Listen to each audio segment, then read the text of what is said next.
யாருடைய நலனுக்கானது என்று சொன்னால், இந்தியாவின் ஒட்டுமொத்த மக்கள் தொகையில் 10% இருக்கக்கூடிய பார்ப்பன பணியாளர்களுடைய நலனுக்கானது இந்துத்துவம் என்ற கோட்பாடு. ஆக சிறுபான்மை நலனுக்கான ஒரு கோட்பாட்டை கையில் எடுத்துக்கொண்டு பெரும்பான்மை மக்களை அது வேட்டையாடி வருகிறது என்பதுதான் உண்மை. ஆக சிறுபான்மை மக்கள் பெரும்பான்மை மக்களை மதத்தின் பெயரால், சாதியின் பெயரால், இனத்தின் பெயரால் பால்படுத்தி நெருக்கடிக்கு உள்ளாக்கி வருகிறார்கள், படுகொலை செய்து வருகிறார்கள், கலவரங்களை அரங்கேற்றி வருகிறார்கள். ஆக இந்த அடிப்படை உண்மையை நான் புரிந்து கொண்டால்தான் அவர்கள் வீழ்த்த முடியாத பெரும் கூட்டம் அல்ல, நம்மால் எளிதில் வீழ்த்திவிடக்கூடிய சிறு கூட்டம் என்பதை நாம் புரிந்து கொள்ள முடியும். உலக நாடுகளை பாருங்கள், 194 நாடுகள் இருக்கிறது. 194 நாடுகளிலும் யார் போராடி கொண்டிருக்கிறார்கள்? அங்கு இருக்கக்கூடிய பெரும்பான்மை மக்கள் எந்த நாட்டில் போராடி கொண்டிருக்கிறார்கள்? கிடையாது. உலகத்தில் இருக்கக்கூடிய 194 நாடுகளிலும் அங்கு இருக்கக்கூடிய சிறுபான்மை மக்கள் தான் பெரும்பான்மை மக்களிடம் எங்களுக்கு அதிகாரம் வேண்டும், எங்களுக்கு அதிகார பகிர்வு வேண்டும், எங்களுக்கு வாக்குரிமை வேண்டும், எங்களுக்கு நிலம் வேண்டும், எங்களுக்கு சமூக உரிமை வேண்டும் என்று சிறுபான்மை மக்கள் பெரும்பான்மை மக்களிடம், உலக நாடுகளிடம் போராடி கொண்டிருக்கிறார்கள். ஆனால் இந்தியாவில் மட்டும்தான் பெரும்பான்மை மக்கள் எங்களுக்கு இடஒதுக்கீடு வேண்டும், நிலம் வேண்டும், வேலை வாய்ப்பு வேண்டும், அதிகார பகிர்வு வேண்டும் என்று சிறுபான்மை கும்பலிடம் போராடி கொண்டிருக்கிறது. ஆக பெரும்பான்மை மக்கள் தங்கள் பலத்தை உணராததுதான் இதற்கு அடிப்படை காரணம். ஆக இங்க இடஒதுக்கீடு கேட்டு போராடி கொண்டிருக்கக்கூடிய மெய்த்து இனமாக இருக்கட்டும், இல்லை அவர்களுக்கு இடஒதுக்கீடு தரக்கூடாது என்று சொல்லக்கூடிய அது நாகா இனமாக இருக்கட்டும், குக்கி இனமாக இருக்கட்டும், இவையெல்லாம் இந்த மண்ணில் உழைக்கும் மக்கள் பெரும்பான்மை மக்கள்.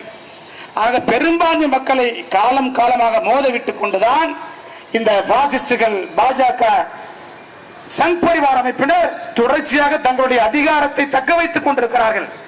ஏறத்தாழ மே 3ஆம் தேதி ஆரம்பித்த கலவரம் 50 நாட்களை கடந்து விட்டது.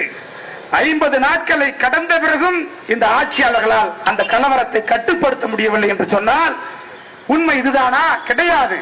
இந்த கலவரத்தை கட்டுப்படுத்துவதற்கு அவர்களுக்கு மனம் கிடையாது. விடலாம், ஒடுக்கி விடலாம், அடக்கி விடலாம். ஆனால் பிரச்சனை அது கிடையாது. இந்த இடஒதுக்கீட்டு முறையை அவர்கள் கேள்வி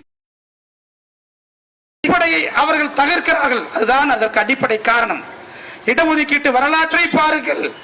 1930, 31, 32 வட்டமேசை மாநாடுகளில் புரட்சியாளர் அம்பேத்கர் இடஒதுக்கீட்டு என்பதற்கான கோட்பாட்டை முதலாக முன்வைக்கிறார். ஆக கல்வி, வேலை வாய்ப்பு அதிகாரங்களில், பொலிட்டிக்கல் ரெப்ரசன்டேஷன், அரசு அதிகார பதவிகளில் இடஒதுக்கீடு வேண்டும் என்று புரட்சியாளர் அம்பேத்கர் கோரிக்கையை முன்வைத்த பொழுது அன்றைக்கு இருக்கக்கூடிய சனாதனவாதிகள் அத்தனை பேரும் அதை எதிர்த்தார்கள். ஆக இடஒதுக்கீட்டை இந்த மண்ணின் மைந்தர்களுக்கு புரட்சியாளர் அம்பேத்கர் முன்வைத்த பொழுது இந்த நாட்டின் சனாதனிகள் அவரை எதிர்த்தார்கள். 1952களில் புரட்சியாளர் அம்பேத்கர் தன்னுடைய மதிப்புமிக்க கேபினட் பதவியை தூக்கி எறிகிறார். பெண்களுக்கு இந்து சட்ட மசோதா கொண்டு வரப்பட வேண்டும், பிற்படுத்தப்பட்டோருக்கு ஆர்டிகல் 340 மூலம் ஓபிசி சமூகத்திற்கும் இடஒதுக்கீடு வேண்டும், அதற்காக ஒரு ஆணையம் அமைக்கப்பட வேண்டும் என்ற கோரிக்கை புரட்சியாளர் அம்பேத்கர் முன்வைத்த பொழுது அன்றைய அரசு ஏற்கவில்லை. அதனால் தன்னுடைய பதவியையே புரட்சியாளர் அம்பேத்கர் ராஜினாமா செய்தார். அப்பொழுதும் எதிர்ப்பு கிளம்பியது. அதன் தொடர்ச்சியாக 1990களில் மண்டல் கமிஷன் மூலம் பிற்படுத்தப்பட்டோருக்கு 27% இடஒதுக்கீடு வந்தது. அப்பொழுது இந்தியா முழுவதும் பார்ப்பனர்கள் தங்களுடைய அதிகாரத்தை பயன்படுத்தி ஓபிசி சமூகத்திற்கு, பிசி, எம்பிசி சமூகத்திற்கான இடஒதுக்கீட்டை எதிர்த்தார்கள். வன்னியர் சமூகத்திற்கான இடஒதுக்கீட்டுக்கான போராட்டம் 1987 நடைபெற்ற பொழுது 21 பேர் சுட்டு படுகொலை செய்யப்பட்டார்கள். ஆக இந்த நாட்டின் பூர்வகுடி மக்கள் தங்களுக்கான இடஒதுக்கீட்டுக்காக முன்வைத்து போராடுகிற பொழுதெல்லாம் அது இந்த நாட்டின் ஆளும் வர்க்கம் எதிர்த்து இருக்கிறது, அடக்கி இருக்கிறது, துப்பாக்கியால் சுட்டு அந்த கலவரத்தை ஒடுக்கி இருக்கிறது. அப்படி இருக்கிற பொழுது ஒரு சொட்டு வியர்வை சிந்தாமல், ஒரு சொட்டு கண்ணீர் சிந்தாமல், ஒரு சொட்டு செந்நீர் சிந்தாமல் 10% இடஒதுக்கீட்டை இந்த நாட்டின் பார்ப்பன பணியா வர்க்கம் எப்படி பெற்றது? எல்லோரும் இடஒதுக்கீட்டுக்காக போராடுகிற பொழுது எல்லோரும் ஒடுக்குமுறை சந்தித்தார்கள், துப்பாக்கி குண்டுகளை சந்தித்தார்கள், காவல்துறையின் குண்டாந்தடிகளை சந்தித்தார்கள், அடக்குமுறைகளை சந்தித்தார்கள். ஆனால் எந்தவித கலவரமும் செய்யாமல் எந்தவித குண்டடியும் படாமல் எந்தவித கண்டன ஆர்ப்பாட்டமும் நடத்தாமல் பார்ப்பன பணியாக்கள் மட்டும் இவிஎஸ் என்று சொல்லப்படுகிற முன்னேறிய வகுப்பினருக்கான 10% இடஒதுக்கீடு எப்படி பெற்றார்கள்? அதில்தான் இந்த நாட்டின் ஆளும் வர்க்கத்துடைய தந்திரம் அடங்கி இருக்கிறது. ஆக உழைக்கும் மக்களை மோதவிட்டு அவர்களை ஒருவருக்கு எதிராக நிறுத்தி தொடர்ச்சியாக தன்னுடைய ஆதிக்கத்தை தக்க வைக்கும் போக்கைத்தான் இந்த பார்ப்பன பணியாக்கள் செய்து கொண்டிருக்கிறார்கள். என்பான் மக்களே, இந்த ஆளுகிற பாஜக அரசை நாம் அப்புறப்படுத்த வேண்டும். ஒரு ஜனநாயக ஆட்சி இந்த மண்ணில் நிறுவ வேண்டும். ஆக ஆட்சியாளரை மட்டும் மாற்றிவிட்டு இந்த ஊர் சேரி அமைப்பு முறையை அப்படியே வைத்துக் கொண்டிருப்பது நம்முடைய நோக்கம் கிடையாது. மோடி எதிர்க்கப்பட வேண்டியவர் கிடையாது, வேண்டிய ஆட்சி. ஆக அவர்கள் சொல்லுகிறார்கள் கலவரங்களை நாங்கள் கட்டுப்படுத்திக் கொண்டிருக்கிறோம் என்று சொல்கிறார்கள். கலவரக்காரர்கள் எப்படி கட்டுப்படுத்த முடியும்? இந்த நாட்டை ஆண்டு கொண்டிருக்கிறவர்கள் என்ன ஜனநாயகவாதிகளா? இந்த நாட்டை ஆண்டு கொண்டிருக்கிறவர்கள் என்ன முற்போக்காளர்களா? இந்த நாட்டை ஆண்டு கொண்டிருக்கிறவர்கள் இந்த மண்ணின் மைந்தர்களா? கிடையாது. அவர்கள் இந்த நாட்டின் முதல் கலவரமே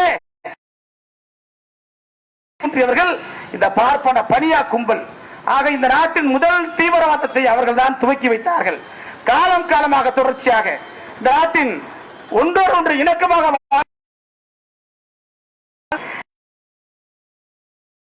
2000 இஸ்லாமியர்களை கொன்று குஜராத்தில் தன்னுடைய கலவரத்தை துவக்கினார்கள். ஆக இப்படியாகத்தான் மாலேகான் குண்டுவெடிப்பு, டெல்லி ஜிம்மா மசீதி குண்டுவெடிப்பு, சம்ஜவுதா எக்ஸ்பிரஸ் குண்டுவெடிப்பு, ஹைதராபாத் குண்டுவெடிப்பு, கார்கரே படுகொலை என்று இந்தியாவின் வரலாறு முழுவதும் கலவரங்களை செய்து அதன் மூலம் தங்களுடைய ஆட்சியை தக்க வைத்துக் கொண்டவர்கள் தான் இந்த நாட்டின் ஆட்சியாளராக இருக்கக்கூடிய மோடியும் அமித்ஷாவும் அவர்களுடைய கும்பல்களும். அன்பான உறவுகளே, கலவரக்காரர்களை கொண்டு நாம் கலவரங்களை ஒடுக்க முடியாது. ஆக கலவரக்காரர்களை கொண்டு இந்த மண்ணில் நாம் அமைதியை கொண்டு வந்து விட முடியாது. ஆக இந்த கலவரக்காரர்களை ஆட்சியிலிருந்து அப்புறப்படுத்த வேண்டும் என்று சொன்னால் இவ்வளவு காலம் அதிகாரத்திலிருந்து விலக்கப்பட்ட தலித்துகள், இஸ்லாமியர்கள், கிறிஸ்தவர்கள் நாமெல்லாம் ஆட்சி அதிகாரத்திற்கு வருவதுதான் ஒரே தீர்வு. ஆக ஆட்சி மாற்றம் மற்றும் இங்கே தீர்வு கிடையாது. ஒரு வாரத்திற்கு முன்பாக 18 அரசியல் கட்சிகளுடைய தலைவர் இங்கே இருக்கக்கூடிய சனாதன கட்டமைப்பை அப்படியே வைத்துக் கொண்டு மீண்டும் வகையிலான ஒரு சமூக அமைப்பை நிறுவுவதுதான் நம்முடைய தலையாய கடமை. அதன் அடிப்படையாக நாம் எல்லாம் ஊர் சேரி முறையை ஒழிக்க வேண்டும், இந்து முஸ்லிம் முறையை ஒழிக்க வேண்டும். இங்கே நிலமற்றவனுக்கு நிலம் வேண்டும், அதிகாரமற்றவனுக்கு அதிகாரம் வேண்டும். ஆக ஆளுகிற அரசியல் ஒன்றை மாற்றி ஒன்று